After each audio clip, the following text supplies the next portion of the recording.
Hello everyone, welcome back to the channel. Today you find me in a pretty cool car. This is my buddy's creative bespoke AMG GTS. So it's got a pretty crazy body kit on it, and then an ECU tune, exhaust, you know, the whole nine. We're gonna be taking this for a drive today. This is gonna be my first time driving an AMG GT variant. I've been in the passenger of a few of them, but I actually haven't been able to get behind the wheel of one before.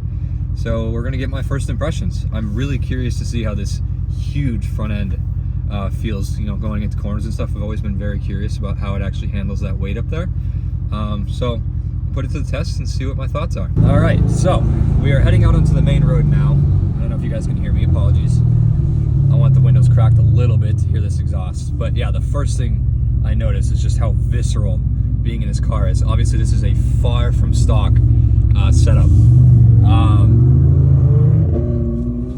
That is the supercharged R8 that we are with.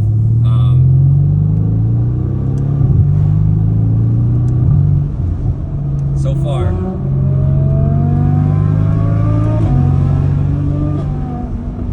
you'll have to excuse my shoddy journalism because trying to collect my thoughts with that car in front of me is insane. Should be getting behind the wheel of that a little bit later, but so far the car feels extremely nimble. I'm in Sport Plus mode currently with the manual shift paddles on. I will say the steering feels extremely light, but that's not necessarily a bad thing. Little POV of the cockpit. This is what we're looking like here. We got a very clean spec, little black, little red, nothing too crazy, and it matches the white and black exterior quite well. It's been about 10-15 minutes behind the wheel with this thing, starting to get accustomed to it, and good lord, this thing is a monster. Just with this factory ECU tune, or not factory, upgraded ECU tune, and this exhaust system, this thing is an absolute rocket. And I apologize if my journalistic skills aren't up to par right now, because this experience is quite overwhelming. Getting used to a brand new platform, but also, as you hear the under tray scrape, this car is very low, but also the sounds and the feeling that this car gives, it's pretty distracting. I'm trying to figure out the words to say, but yeah, this is a great car. So far, I will say the one gripe I have with it, obviously this is just because I'm not really a Mercedes guy, I'm not used to the setup here. The infotainment in the center console is extremely busy, and trying to figure out how to properly use this screen and the infotainment system that's built into this car is a bit of a learning curve, coming from mostly BMW stuff. But I'm sure that's just me being new to the platform. Within a few minutes or days behind the wheel, I should say, I think I can get the hang of it pretty quickly. The trans is very, very snappy. I'm obviously in Sport Plus, so the shifts are extremely aggressive, but they're instantaneous. There's no lag. You know exactly what you're going to get every time you use it. I will say, compared to the transmission in my car, I think I find that one a little bit more enjoyable. Maybe it's just because it's more of my bread and butter, but I wish that this had a little bit more emotion. The paddles are a little bit plasticky, and you don't get a really nice click when you pull them. But the performance from it is exactly what you'd want from a car like this. If you need to drop a gear, you need to get up in that torque band, you need to get into that power band, it's right there.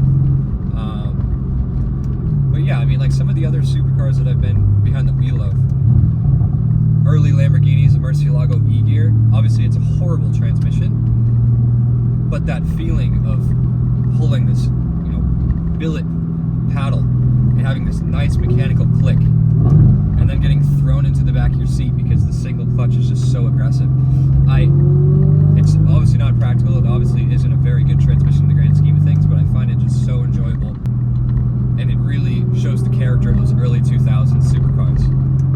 I will say, for the amount of mass that is in front of me in this car with this insanely long hood, obviously it's still a mid-engine car. The engine sits behind the front axles, but it really still is a super direct turn in, and you know exactly where that front end is going to go. There's no question about, is this going to be safe for the turn in? Is this going to be able to handle it? You put the car where it needs to be,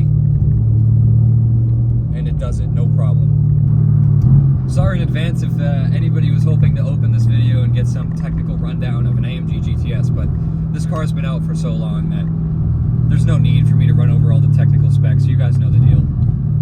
This is more just my honest reaction, live, in person, of what it's like to get behind the wheel of a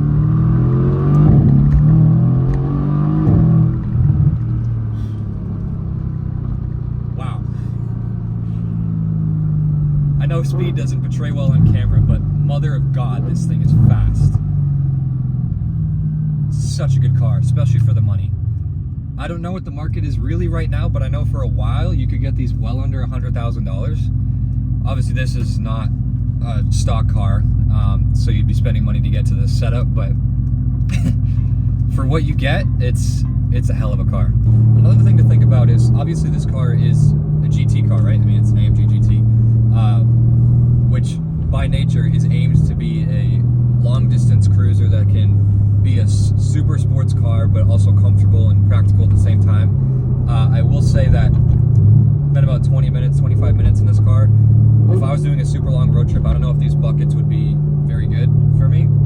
Don't have the best back, but I've been in a few other GTs that are far more comfortable. And even honestly, Porsche's carbon buckets I find to be, for longer trips, a decent bit better.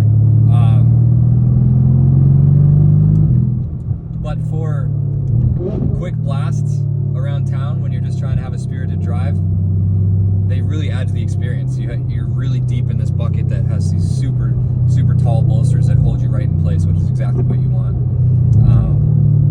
And so for that, I think it's good. The power band on this car is absolutely insane. When the turbos spool up, it's a kick in the back. The car has some decent torque down at the bottom. It can get going, but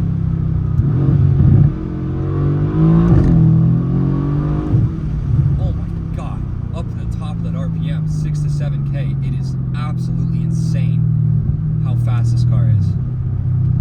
It's a really impressive package for such little work. These motors are so tunable with, I mean, like I said, this car just has a tune and an exhaust. This has a lot of potential for even more. As I said earlier, I'm sorry in advance if my thoughts are all over the place trying to portray what the experience is like.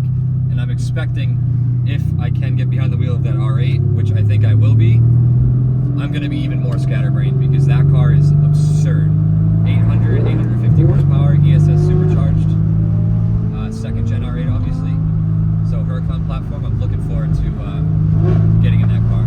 I will say, one thing that I was expecting, which I'm pleasantly surprised by, is I was expecting it to be a lot more tail happy with so much power. But with traction on, it's honestly puts the power down extremely well. I haven't done a launch control or anything like that, but even from like a slow rolling start, I was expecting this car to not be able to handle the power, but it does it beautifully. Something that I don't think that R8 will be doing.